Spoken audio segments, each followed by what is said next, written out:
Team India ने Durban में south Africa को पहले T20 मैच में 61 रनों से हराया है। वरुण चक्रवर्ती और रवि बिश्नोई ने 3-3 विकेट लिए और भारत ने साउथ अफ्रीका को जीतने के लिए 203 रन का बड़ा टारगेट दिया, जिसके जवाब में साउथ अफ्रीकी टीम सिर्फ 141 रन बना पाई।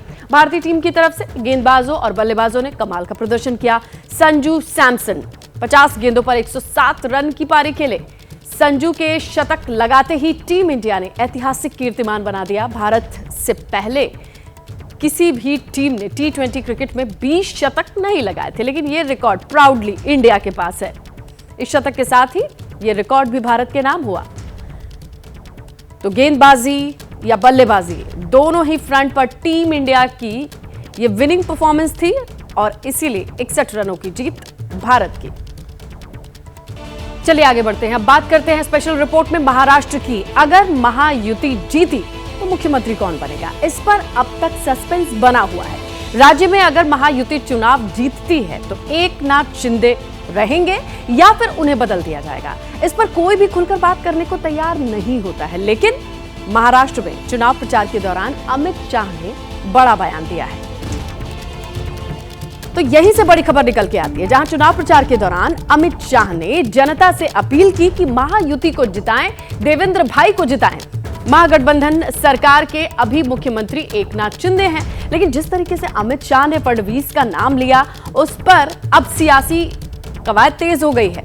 जहां पर उनके नाम को जिस तरीके से आगे किया जा रहा है, यह इशारा समझा जा रहा है कि बड़े मंच से देवेंद्र फडणवीस का नाम आगे कर रहे हैं अमित शाह। और ऐसा पहली बार नहीं है। कई चुनावी राज्यों में जिस मंच पर वो ऐसे बयान देते हैं, अमूमन उसके नतीजे कुछ वैसे ही सामने आते हैं जैसा उनका इशारा होता है।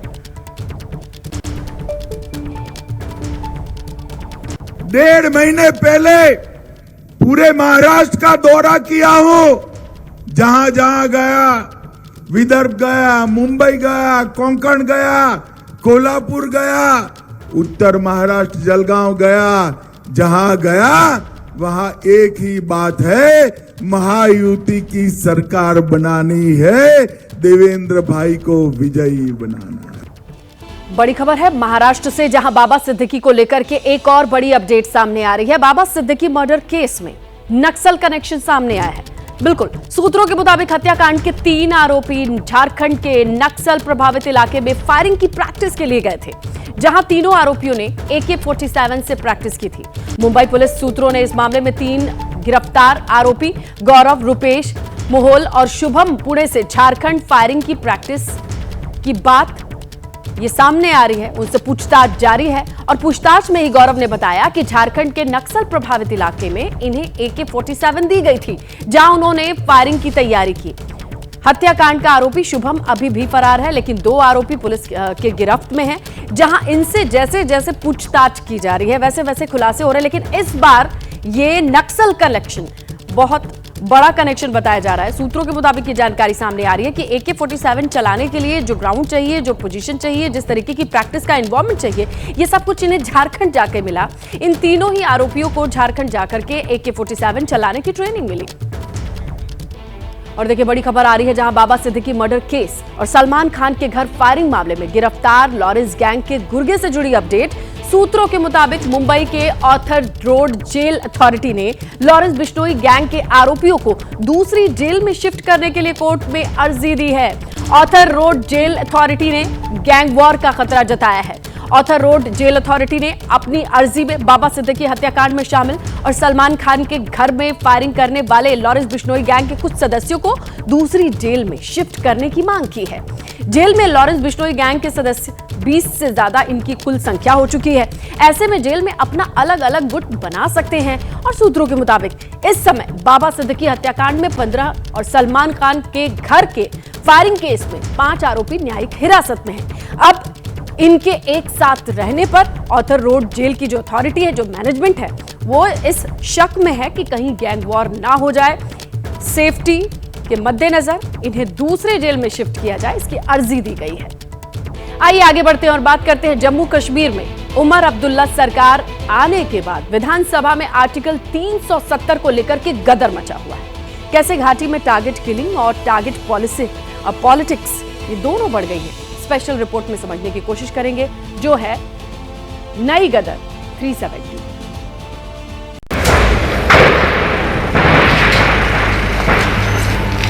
फिर से कश्मीर को लेकर साजिशें करने लगे। Don't allow anybody to enter the well. Don't allow anybody to enter the well. Remove them away. Remove them away. Remove them away. Remove them away. Throw them away. Throw them away. Throw them away. वो हमारे साथ हुआ 5 अगस्त 2019 को, वो हमें काबिले कबूल नहीं है। आप तो क्या, आपकी चौथी पीढ़ी भी आएगी ना, धारा 370 वापिस नहीं।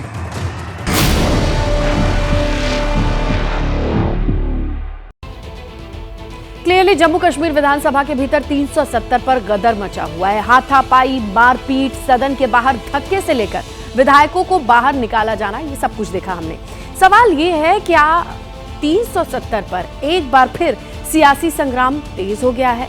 घाटी में बढ़ते आतंकी हमले बेकाबू होते जा रहे हैं। ऐसे में आतंकी हमले और सदन में संग्राम की टाइमिंग पर भी गौर करना चाहिए।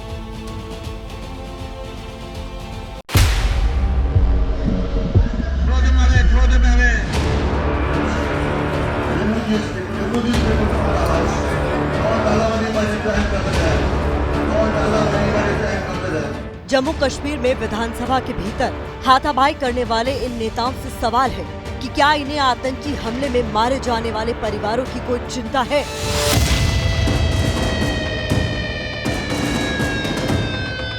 Don't allow anybody to enter the well.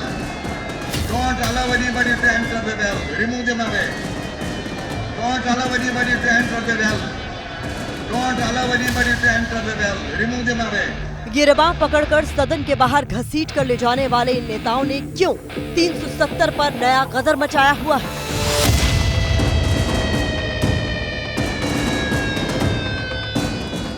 $370 की बहाली को लेकर पोस्टर लहरा रहे इन नेताओं को क्या घाटी की शांति बुरी लग रही है? No, not now. Please take your seat. Please take.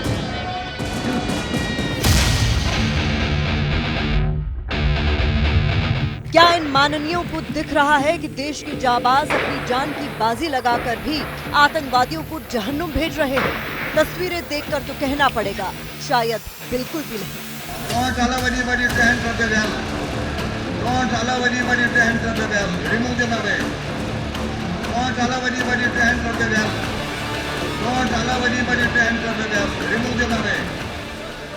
Jammu Kashmir विधानसभा के भीतर लगातार दूसरे दिन 370 पर मारपीट हुई। टेबल पर चढ़कर सदन की मर्यादा तार तार कर दी गई।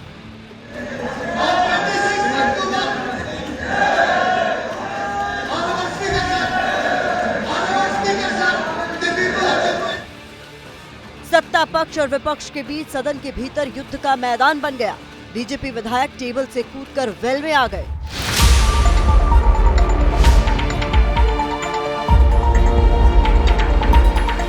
Don't allow anybody to enter the well. Don't allow anybody to enter the well. Remove them away. Jammu Kashmir के मुख्यमंत्री उमर अब्दुल्ला 370 पर लगातार बयान दे रहे हैं। लेकिन एक ऐसा रेजोल्यूशन इस हाउस से पास कराना जिससे लोगों के जज्बातों की तर्जुमानी हो पाए, जिससे कि दुनिया को यह पता चले कि 5 अगस्त 2019 के फैसले में हमारी राय नहीं ली गई, हमारी मंजूरी इसमें शामिल नहीं थी। आज आपको ये भी जानना चाहिए कि 370 की बहाली को लेकर जहां अब्दुल्ला सरकार फिर से नई सियासत कर रही है, वहीं पीडीपी प्रमुख महबूबा मुफ्ती ने भी मौका दे 370 बहाली प्रस्ताव का समर्थन कर दिया। तो मैं कहती हूँ चलिए देर आए दुरुस्त आए, अच्छा किया और हम लोगों ने भी इसको सपोर्ट किया, पर शायद हम आपस में डिस्कस करके हो सकता है इस रेजोल्यूशंस में कुछ हम अमेंडमेंट्स लाएं।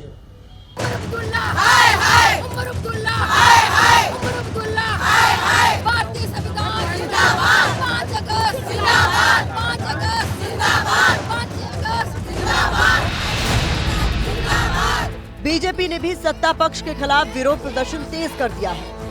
तस्वीरें आप जम्मू से देख रहे हैं, जहां पर बीजेपी की महिला कार्यकर्ता सड़कों पर हैं और पुतला फूंका जा रहा है जम्मू कश्मीर सरकार का। दरअसल धारा 370 पर जो प्रस्ताव पारित जम्मू कश्मीर विधानसभा में हुआ है, उसके बाद लगातार जम्मू की सड़कों पर ऐसे नजारे दिख रहे हैं। और आज हम देख रहे हैं कि भारतीय जनता पार्टी के विधायकों को जिस तरह असेंबली से घसीट कर इन लोगों ने बाहर निकाला है, इन्होंने अपनी मानसिकता को दिखाया है। सबसे पहले उनका काम बनता है इन टैक्स को रोके, इन चीजों को रोके, ना कि लोगों को गुमराह करे। जो लोगों टैक्स रोकना तो केंद्र सरकार का काम है ना, वो तो स्टेट गवर्नमेंट का डोमेन नहीं। अगर बैठे हैं स्टेट में तो उनको इसका मसला हल ढूंढना पड़ेगा। ये लोगों को गुमराह नहीं कर सकते। 370 लेके ये सब लेके इनको जो लोगों से वादे किए हैं, उन वादों पे खरा उतरना पड़ेगा।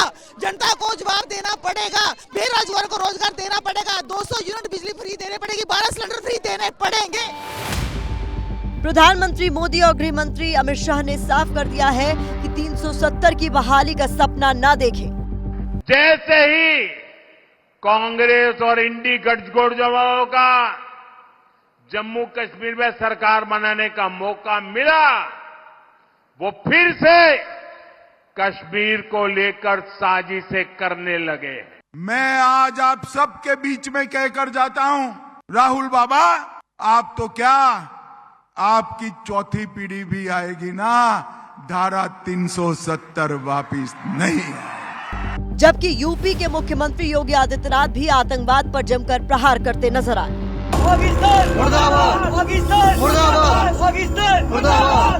जहां एक तरफ 370 पर नई सियासी आग भड़की हुई है, वहीं दूसरी ओर जम्मू कश्मीर के किश्तवाड़ में 2 ग्राम रक्षा गार्ड्स को आतंकियों ने जान से मार दिया। आम लोग बेहद गुस्से में हैं। जय भारत माता की जय, भारत माता की जय। दूसरी ओर पाकिस्तान स्पॉन्सर्ड टेररिज्म को खत्म करने के लिए देश के जवान दिन रात एक किए हुए हैं। सोपोर में एनकाउंटर के दौरान अब तक 2 आतंकियों को ढेर भी कर दिया गया। और अब आपको कश्मीर की बदलती तस्वीर के बारे में एक ऐसे सच को बताएंगे जिन्हें जानकर के आप समझ जाएंगे कि आतंकवादी और उनके पाकिस्तान में बैठे आका इतने बौखलाए क्यों हुए हैं। 370 हटने के बाद से पिछले 5 साल में घाटी में टूरिस्ट की संख्या लगातार बढ़ती जा रही है। विकास के काम दिन रात चल रहे हैं और यही नहीं, लोकतंत्र के महापर्व यानी चुनाव में भी घाटी की जनता ने इन आतंकवादियों को करारा जवाब दिया था। ये बात सामने आई तो लाल चौक में दिवाली मनी। ये तमाम जो बातें हैं ना, आतंकियों को कैसे अच्छी लग सकती है। कश्मीर की खूबसूरत वादियों में घूमने के लिए देश और दुनिया से अब टूरिस्ट लगातार पहुंचते हैं, लेकिन ये बात आतंकवादियों को हजम नहीं हो रही है। घाटी में पत्थरबाजों पर लगाम लगी तो आतंकियों ने टारगेट किलिंग के जरिए दहशत बढ़ाने की कोशिशें तेज कर दी। और अब जब कश्मीर के विकास की बात हो या यहाँ के लोगों की जरूरतों की, आतंकवादी टारगेट किलिंग के जरिए लगातार चुनौती बने हुए हैं। दूसरी ओर कश्मीर के मौजूदा हालात के लिए नेता एक दूसरे पर ही सियासी हमले करने में जुटे हुए हैं। चाहे सत्ता पक्ष हो या विपक्ष, जुबानी जंग लगातार जारी है। कश्मीर गवर्नमेंट अभी तो 2-4 दिन ही हो गए हैं और फिर होम भी हमारे पास है नहीं, तो इसलिए I think it is their responsibility to see all the facts. National Conference केवल व केवल भ्रम पैदा करने का काम कर रही है, झूठ बोल रही है। उनके द्वारा पास किया हुआ प्रस्ताव केवल व केवल कौंसला है, उसकी कोई लोकल स्टैंडिंग नहीं है, कोई लीगल स्टैंडिंग नहीं है। कांग्रेस का स्टैंड क्या है, देश जानना चाहता है।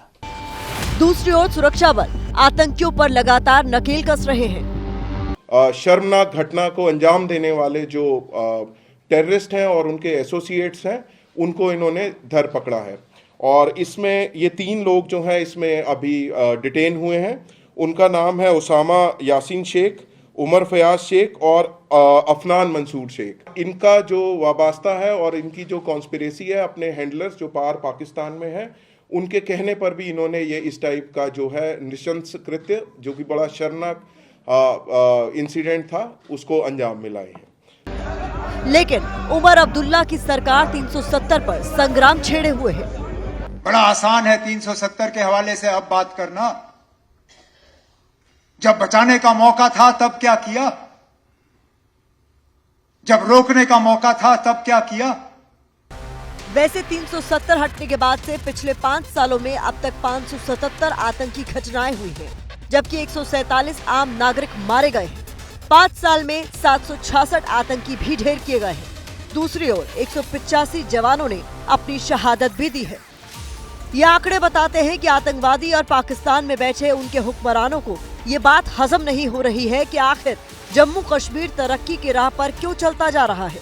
अब आपको कुछ और आंकड़े दिखाते हैं जो बताते हैं कि टूरिज्म ने कैसे टेररिज्म को चुनौती दी है। साल 2015 में पर्यटकों की संख्या 1 करोड़ 33 लाख थी, जो 2019 में बढ़कर 1 करोड़ 62 लाख हो गई, यानी 22% बढ़ गई। यही नहीं, 2023 में पर्यटकों की संख्या 2019 की तुलना में बढ़कर 2 करोड़ 12 लाख हो गई। जाहिर है कश्मीर बदल रहा है।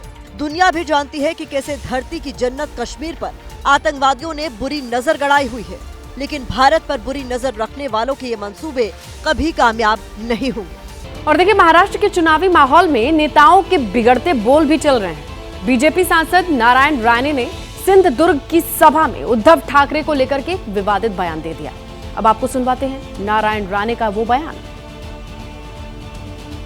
शिवसेना या पक्षाचा हा प्रमुख बाळासाहेबांचा पुत्र एका सभेला म्हणतो, काय म्हणाला, अहो सोसायटीमध्ये तुम्हाला जर परवानगी द्यायची असेल, बकरी ईदला द्यायची नसेल तर कंदीला दिवाळीची उतरवा. मला बाळासाहेब आठवले, गोळ्या घातल्या असते याला असं बोललं. खरं सांगतो, एवढे कडवड होते बाळासाहेब, काही गोष्टी सांगण्यासारख्या नाही. और पंजाब के लुधियाना में सबसे व्यस्त सीएमसी चौक पर फायरिंग के बाद हड़कंप मच गया। बाइक सवार बदमाशों ने समाज सेवी और कारोबारी गुरविंदर सिंह प्रिंकल पर फायरिंग कर दी है, जिसके बाद गुरविंदर सिंह प्रिंकल और एक महिला घायल बताए जा रहे हैं। जूता कारोबारी गुरविंदर सिंह प्रिंकल पर फायरिंग उस वक्त हुई जब वो दुकान के बाहर बैठे हुए थे। सोशल मीडिया पर एक्टिव रहने वाले गुरविंदर सिंह प्रिंकल अपने ससुर पर उन्होंने हमले का आरोप लगाया है।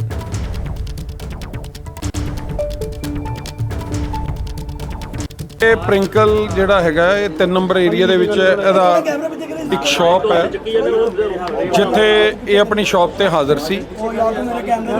ਤਾਂ ਇਹਦੇ ਦੱਸਣ ਮੁਤਾਬਿਕ ਹੈ ਵੀ ਬੈਨੀਪਾਲ, ਰਿਸ਼ਵ ਬੈਨੀਪਾਲ ਤੇ ਨਾਲ ਉਹਦਾ ਸਹੁਰਾ ਤੇ ਹੋਰ ਜਿਹੜੇ 3-4 ਲੋਕ ਜਿਨ੍ਹਾਂ ਨੇ ਆ ਕੇ ਮੇਰੇ ਤੇ ਫਾਇਰਿੰਗ ਕੀਤੀ ਤੇ ਉਹਦੇ ਵਿੱਚ ਮੇਰੇ ਜਿਹੜੇ ਇੰਜਰਡ ਹੋਇਆ। और देखिए, अमेरिका के चुने गए नए राष्ट्रपति डोनाल्ड ट्रंप पर हमले के पीछे ईरान की अर्धसैनिक रिवॉल्यूशनरी गार्ड का अधिकारी शामिल था, ये बात सामने आ रही है। सूत्रों के हवाले से सामने आ रही है। अमेरिकी न्याय विभाग ने मैनहट्टन की अदालत में दायर एक आपराधिक शिकायत में यह आरोप लगाया। अमेरिकी न्याय विभाग ने शकेरी को ईरान के अर्धसैनिक रिवॉल्यूशनरी गार्ड का एजेंट बताया, जिसने ट्रंप पर हमले की साजिश रची थी। इस साजिश को FBI ने विफल कर दिया था। आपको पता है, पेंसिल्वेनिया के एक चुनावी रैली में हमला हुआ ट्रंप पर और उन पर कई गोलियां चलाई गई, जिनमें से एक गोली उनके दाहिने कान को छूते हुए निकली थी और वो चोटिल हुए थे। लेकिन इन सब चीजों को लेकर के FBI का बड़ा खुलासा सामने आ रहा है।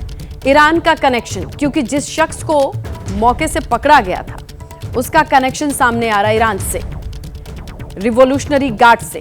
पेंसिल्वेनिया के चुनावी रैली में यह साजिश और उस साजिश को काफी हद तक अंजाम देने की जो कोशिश थी वो भी देखी गई। किस तरीके से भीड़ में ट्रंप पर गोलियां चलाई गई, जिसमें एक गोली उनके कान को छूते हुए भी निकली थी। इस पूरे मामले पर FBI ने बड़ा खुलासा किया है। आइए यूपी उपचुनाव की बात करते हैं, जहां जुबानी जंग तेज हो चली है। मुख्यमंत्री योगी आदित्यनाथ बटेंगे तो कटेंगे वाला नारा तो देते हैं, जो देश में हर जगह ट्रेंड कर रहा है। उन्होंने समाजवादी पार्टी के नाम को लेकर के एक और नया नारा दे दिया है, जिस पर सियासी घमासान।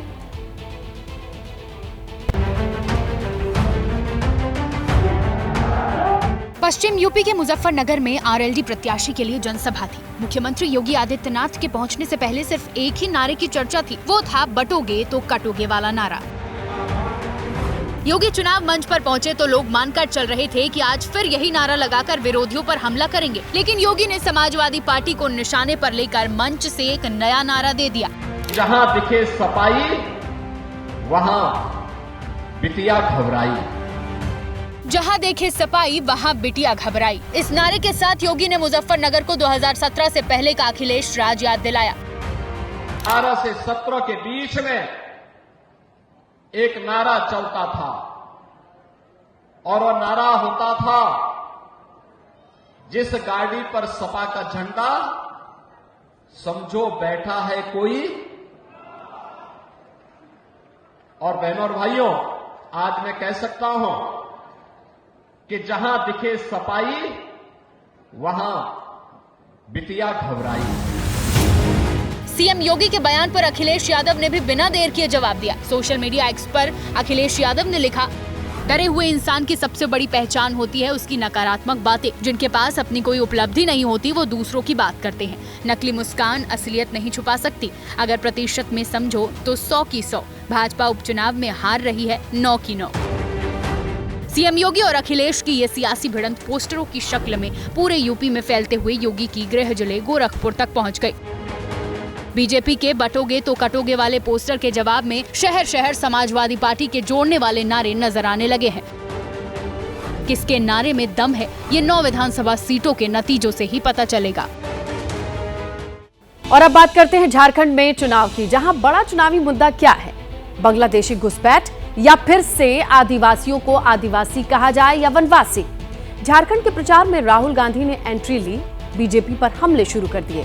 बीजेपी कांग्रेस पर आदिवासियों से धोखे का आरोप लगा रही है, तो इसके जवाब में राहुल गांधी ने भी आरोपों की झड़ी लगा दी।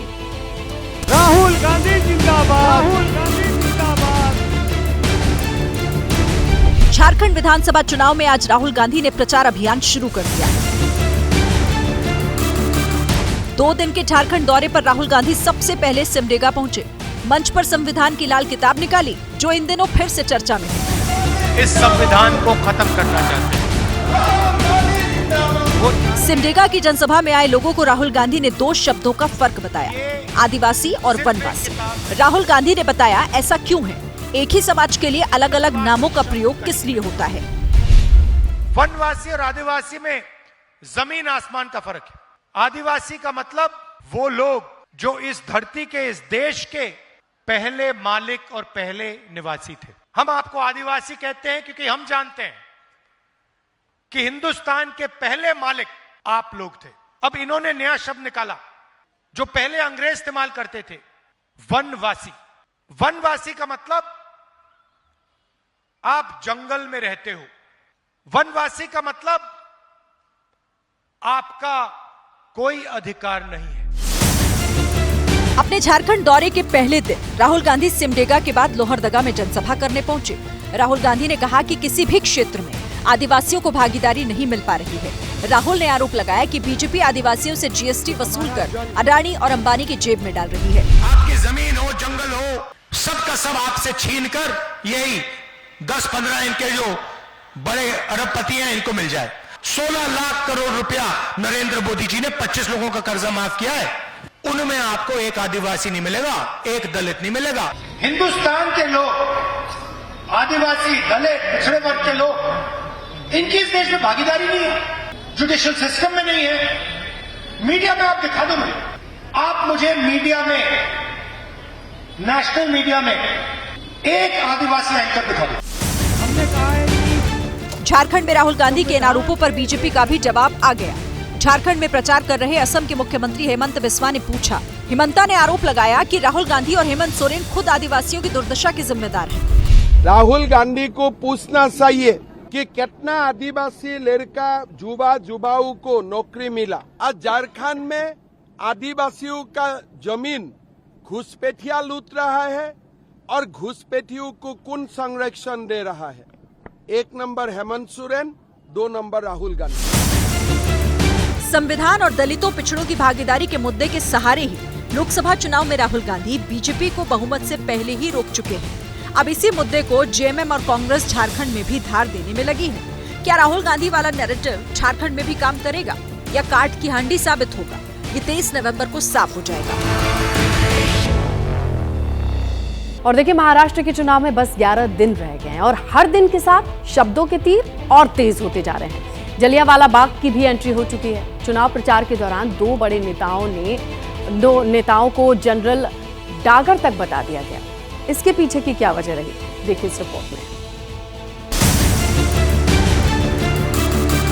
जैसे जैसे महाराष्ट्र में चुनाव की तारीख पास आ रही है, महायुति और महाविकास अघाड़ी में शब्दों की जंग और तीखी होती जा रही है। इसी जंग में एनसीपी शरद पवार ने डिप्टी सीएम देवेंद्र फडणवीस को जनरल डायर बता दिया। शरद पवार के पोते रोहित पवार ने कहा, फडणवीस ही महाराष्ट्र के सबसे बड़े विलन हैं। चक्रव्यूहामध्ये आज जाऊ शकता, पण सामान्य लोकांना चक्रव्यूहातून बाहेर काढू शकता का? अजिबात नाही। महागाईचं चक्रव्यूह बाहेर काढू शकतात का देवेंद्र फडणवीस? अजिबात नाही। बेरोजगारीचे चक्रव्यूह बाहेर काढू शकतात का देवेंद्र फडणवीस? अजिबात नाही। अभिमन्यू मात्र नाही, पण तुम्ही नक्कीच या नवीन युगाचे जनरल डायर आहात। रोहित पवार को फडणवीस की तरफ से बीजेपी ने जवाब दिया। महाराष्ट्र में 13 साल पहले पावल गोलीकांड की याद दिलाते हुए कहा कि असली जनरल डायर तो शरद पवार है। शरद पवार सत्ता में होते हुए पानी मांगने वाले मावल के मेरे किसान बहनों भाइयों पर आपने गोलियां चलाई थी, किसानों की जान ली थी। आज तक उन किसानों को न्याय नहीं मिला है। जनरल डायर की असली औलाद तो आप लोग हैं। चुनाव में आदर्श स्थिति तो ये है कि बात मुद्दों पर होनी चाहिए, लेकिन वोटिंग में 12 दिन है। पर्सनल अटैक रुक नहीं रहे हैं। इसी चुनाव में एक बड़े नेता को दूसरा बड़ा नेता तरबूज तक बोल चुका है। और महाराष्ट्र में कांग्रेस पर चुनाव में अर्बन नक्सलियों की मदद लेने का आरोप लग रहा है। अब ऐसा ही आरोप कांग्रेस पर वायनाड में भी लग रहा है कि प्रियंका गांधी को उपचुनाव जिताने के लिए वो केरल में जमाते इस्लामी की मदद ले रही हैं। अर्बन नक्सलियों वाला आरोप बीजेपी का था, लेकिन जमातियों की मदद लेने का आरोप खुद इंडिया अलायंस की पार्टनर लेफ्ट ने लगाया है। वो भी केरल में लेफ्ट के सबसे बड़े नेता मुख्यमंत्री पी विजयन ने लगाया है। എല്ലാവർക്കും നമസ്കാരം. നിങ്ങളുടെ സ്നേഹത്തിന് നന്ദി. वायनाड से अपनी जीत पक्की करने के लिए प्रियंका गांधी पहले इमोशनल रिश्ता पक्का कर रही हैं। इसीलिए वायनाड के वोटर से मलयालम में संवाद कर रही हैं, ताकि 13 नवंबर को वोट देते वक्त वोटर के मन में उन्हें लेकर अपनेपन की फीलिंग रहे। I will fight for you. ഞാൻ നിങ്ങൾക്ക് വേണ്ടി പോരാടും. I will come to your homes. I will reach out to as many of you as possible. I will be part of your family, part of your sadness, part of your troubles, and part of your joy, part of your happiness. लेकिन voting से 5 दिन पहले केरल के CM Pinarayi Vijayan ने कांग्रेस को घेर लिया। विजयन ने आरोप लगाया कि कांग्रेस सांप्रदायिक जमाते इस्लामी की चुनावी मदद ले रही है। एक सोशल मीडिया में विजयन ने सवालों की झड़ी लगा दी। लिखा, वायनाड में कांग्रेस की धार्मिक अराजकता पूरी तरह सामने आ चुकी है। वायनाड में प्रियंका गांधी को जमाते इस्लामी समर्थन दे रही है। कांग्रेस का स्टैंड क्या है? क्या ये संगठन लोकतंत्र में कहीं स्टैंड करता है? क्या कांग्रेस को हर तरह की सांप्रदायिक ताकतों का विरोध नहीं करना चाहिए? क्या कांग्रेस जमाते इस्लामी के वोट लेने से इनकार कर सकती है? केरल में कांग्रेस और लेफ्ट भले ही आमने सामने हो, लेकिन लेफ्ट इंडिया अलायंस में भी है। ऐसे में अपने ही सहयोगी दल के सवालों ने कांग्रेस के लिए अजीब स्थिति पैदा कर दी है। कांग्रेस बोले तो क्या बोले, जिसके ऊपर कई देश विरोधी गतिविधियां करने का, आतंकी गतिविधियां करने का आरोप है, उसका सहयोग लेने वाली प्रियंका बढेरा जी, उनका मूल चरित्र, मूल पहचान आज वायनाड के चुनाव में एक्सपोज हो चुका है। ये प्रियंका जी की लोकप्रियता है, गांधी परिवार की सेवाएं हैं कि वहाँ हम 4-5 लाख वोटों से जीत रहे हैं। तो मुख्यमंत्री जी, कायदे से तो आपको उम्मीदवार वहाँ नहीं खड़ा करना चाहिए था, क्योंकि हमारा सिटिंग सीट थी। पिनराई विजयन ने ऐसे वक्त जमात वाला दाव खेला है जब 3 दिन का ही चुनाव प्रचार बचा है। कांग्रेस की दिक्कत यह है कि चुनाव के ऐन वक्त अगर जमात से सियासी जुगलबंदी का बढ़ चढ़कर खंडन करती है तो कहीं मुस्लिम वोटर बुरा न मान जाए। वायनाड लोकसभा सीट पर 46% मुस्लिम वोटर्स हैं, जबकि हिंदू मतदाताओं की आबादी 42% है। तीसरा बड़ा वोट बैंक ईसाइयों का है जो 12% है। यानी वायनाड में मुस्लिम वोटर निर्णायक भूमिका में है, जिसने मुख्य चुनाव में राहुल गांधी को एक तरफा जीत दिलाई थी। इसीलिए जब 2 दिन पहले प्रियंका ने अजान की आवाज सुनकर अपना भाषण रोका था तो वो जानती थी कि वायनाड में उनका कोर वोटर कौन है और उसे कैसे कनेक्ट करना है। 2019 लोकसभा चुनाव में वायनाड में राहुल को 65% वोट मिले थे, जबकि 2024 में राहुल को वायनाड में 60% वोट मिले। दोनों बार राहुल गांधी की सीधी टक्कर लेफ्ट उम्मीदवार से थी। एक राजनीतिक अटकल ये भी लगी कि कहीं विजयन का ये बयान प्रियंका को ही फायदा पहुंचाने की कोशिश तो नहीं। आसार कम है क्योंकि वायनाड में लेफ्ट ही कांग्रेस की टक्कर में है। कांग्रेस की तरफ से प्रियंका गांधी उम्मीदवार है। बीजेपी ने नव्या हरिदास को मैदान में उतारा है, वहीं लेफ्ट से सत्यन मोकेरी ताल ठोक रहे हैं। ये भी संभव है कि कांग्रेस और जमाते इस्लामी को एक तराजू में तौलकर लेफ्ट खुद को कांग्रेस से बड़ा सेक्युलर बताने की ब्रांडिंग कर रहा हो, क्योंकि आगे 2026 का भी चुनाव है। देखिए, सियासी खबरों से दूसरी खबरों की तरफ बढ़ते हैं आगे। सुप्रीम कोर्ट के chief justice DY Chandrachud retire हो रहे हैं। 2 साल के कार्यकाल में जस्टिस DY चंद्रचूड़ ने कई बड़े फैसले लिए। कार्यकाल के आखिरी दिनों में चंद्रचूड़ सोशल मीडिया पर ट्रोलर्स की पसंद भी बने रहे। सुनिए, अपने फेयरवेल पर उन्होंने कौन सा शेर सुनाया, किस तरीके से अपनी फीलिंग शेयर की। तस्वीरें देश के 50वें मुख्य न्यायाधीश DY चंद्रचूड़ के फेयरवेल की है। सुप्रीम कोर्ट बार एसोसिएशन की तरफ से ये विदाई समारोह रखा गया था। इससे पहले आज सुप्रीम कोर्ट में चीफ जस्टिस की कुर्सी पर वो आखिरी बार दिखे। कुर्सी से हटते ही उन्होंने झुककर वहां मौजूद जज और वकीलों का अभिवादन स्वीकार किया। इस दौरान वो भावुक भी नजर आए। इसके बाद सुप्रीम कोर्ट के बार एसोसिएशन में मौजूद कार्यक्रम में उनकी भावनाएं भी जुबां पर आ गई। बचपन से लेकर जिंदगी के कई पड़ावों को याद किया और आखिर में बशीर बद्र के शेर के साथ ट्रोलर्स पर चुटकी भी ली। मुखालिफ से मेरी शख्सियत संवरती है, मुखालिफ से मेरी शख्सियत संवरती है, मैं दुश्मनों का बड़ा एहतराम करता हूँ। 8 साल पहले जस्टिस DY चंद्रचूड़ ने बतौर सुप्रीम कोर्ट जस्टिस कदम रखा था और 2 साल पहले वो देश के मुख्य न्यायाधीश बने। सुप्रीम कोर्ट में 8 साल के कार्यकाल में उन्होंने कई अहम मामलों की सुनवाई की। 2017 में निजता को मौलिक अधिकार मामले की सुनवाई में शामिल रहे। 2018 में सबरीमाला मंदिर मामले में फैसला सुनाया। 2018 में ही समलैंगिकता को अपराध की श्रेणी से बाहर करने का फैसला सुनाया। 2019 में अयोध्या विवाद पर आखिरी फैसला सुनाने वाली पीठ में शामिल थे। 2023 में अनुच्छेद 370 को निरस्त करने को चुनौती वाली याचिका को खारिज किया। 2024 चुनावी बॉन्ड योजना की संवैधानिकता को निरस्त किया। 2024 में ही SC/ST श्रेणियों के भीतर उपवर्गीकरण मामले की सुनवाई की। आज कार्यालय के आखिरी दिन जस्टिस चंद्रचूड़ AMU पर बड़ा फैसला सुना गए। इस गणेशोत्सव के दौरान चीफ जस्टिस DY चंद्रचूड़ विपक्ष के निशाने पर आ गए थे जब उन्होंने PM मोदी को पूजा का न्योता दिया था। ये आरोप राजनीति से प्रेरित रहे क्योंकि चीफ जस्टिस DY चंद्रचूड़ के कई फैसले केंद्र सरकार की नीतियों के खिलाफ भी रहे, जिनकी विपक्ष ने कई मौकों पर तारीफ की। अपने महत्वपूर्ण फैसलों के लिए चीफ जस्टिस DY चंद्रचूड़ याद किए जाएंगे।